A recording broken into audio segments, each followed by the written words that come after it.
26 February 2022 launched its long-anticipated attack on Ukraine, striking military posts across the country. ये वो तारीख है जब ग्लोबल फाइनेंस की हिस्ट्री हमेशा के लिए बदल गई।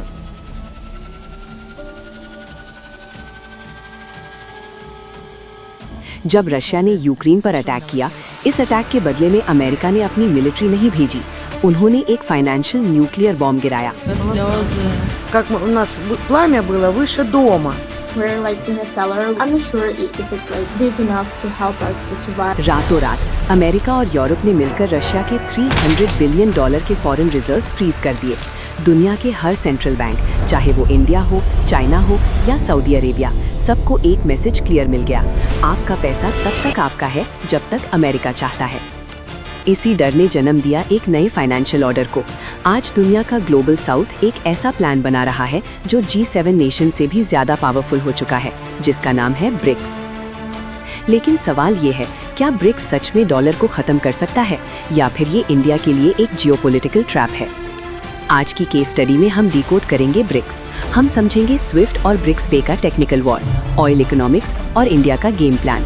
लेकिन वीडियो शुरू करने से पहले अगर आपको हमारी वीडियो पसंद हो तो प्लीज सब्सक्राइब कीजिए और बेल नोटिफिकेशन को ऑन करना ना भूलिए।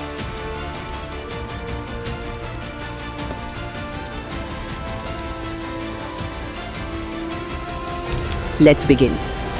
सबसे पहले let's look at the data.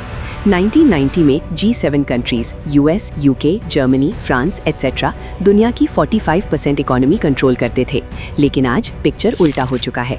अगर हम परचेजिंग पावर पैरिटी PPP पर देखें तो ब्रिक्स अब 37% कंट्रोल करता है, जबकि G7 सिर्फ 29% पर सिमट गया है। अगर आप G7 के बारे में जानना चाहते हैं तो ऊपर आई बटन पर क्लिक करें। लेकिन ब्रिक्स की असली ताकत GDP नहीं है, असली ताकत है चोक पॉइंट्स। 2024 में ब्रिक्स ने ईरान, UAE, इजिप्ट और इथियोपिया को ऐड किया।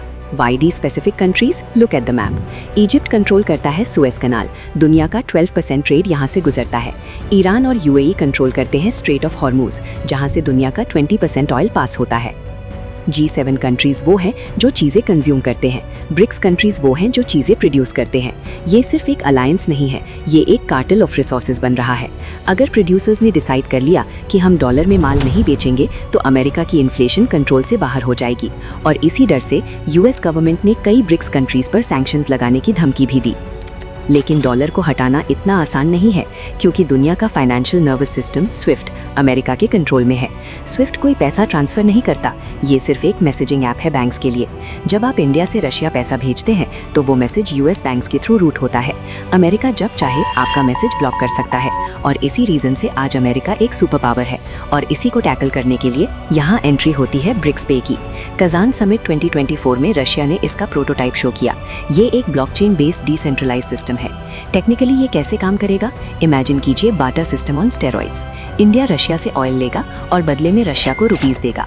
रशिया वो रुपीस यूज करके इंडिया से दवाइयां खरीदेगा। अगर ट्रेड बैलेंस नहीं हुआ तो डिफरेंस को गोल्ड या डिजिटल करेंसी CBDC में सेटल किया जाएगा। इसीलिए अगर आप नोटिस करें तो चाइना और रशिया के सेंट्रल बैंक्स पिछले 18 महीनों से रिकॉर्ड तोड़ गोल्ड खरीद रहे हैं। वो जानते हैं कि पेपर करेंसी डॉलर प्रिंट हो सकती है, लेकिन गोल्ड प्रिंट नहीं हो सकता। They are preparing for a world without the dollar, और आज जो हम gold and silver price rise देख रहे हैं ये भी उसका एक फैक्टर है। अब आते हैं सबसे इम्पोर्टेंट पार्ट पर, इंडिया का रोल। देखिए, इंडिया की सिचुएशन चाइना और रशिया से अलग है। रशिया और चाइना चाहते हैं कि ब्रिक्स एक एंटी वेस्ट क्लब बने जो अमेरिका को डिस्ट्रॉय करे, लेकिन इंडिया बिल्कुल नहीं चाहता। इंडिया के लिए USA हमारा सबसे बड़ा ट्रेड पार्टनर है, $120 बिलियन प्लस। हमारी IT इंडस्ट्री और एक्सपोर्ट्स अमेरिका पर डिपेंड करते हैं। इंडिया कभी नहीं चाहेगा कि डॉलर हटाकर हम चाइनीज युआन के गुलाम बन जाएं। तो सवाल ये आता है कि इंडिया ब्रिक्स में कर क्या रहा है? इंडिया की स्ट्रैटेजी है इनसाइडर बैलेंसिंग। अगर इंडिया ब्रिक्स छोड़ दे तो ये ग्रुप पूरा चाइना का पपेट बन जाएगा, पाकिस्तान को एंट्री मिल जाएगी। इंडिया वहाँ बैठकर इंश्योर करता है कि ये ग्रुप एंटी अमेरिकन ना बने बल्कि नॉन वेस्टर्न रहे। हम चाहते हैं कि हम तेल रुपए में खरीदें, लेकिन हम डॉलर को फेल होते हुए नहीं देखना चाहते। This is a very delicate game. तो as a viewer of geopolitics इसका कंक्लूजन क्या है? क्या डॉलर कल सुबह खत्म हो जाएगा? आंसर नहीं। ट्रस्ट बिल्ड करने में दशक लगते हैं। सऊदी अरेबिया आज भी अपना ऑयल डॉलर में बेच रहा है क्योंकि उन्हें अमेरिकन सिक्योरिटी चाहिए। लेकिन ट्रेंड क्लियर है, दुनिया यूनिपोलर, वन बॉस से मल्टीपोलर, मेनी बॉसेस बन रही है। आने वाले 10 सालों में आप देखेंगे कि सप्लाई चेन्स पॉलिटिकल हो जाएंगी।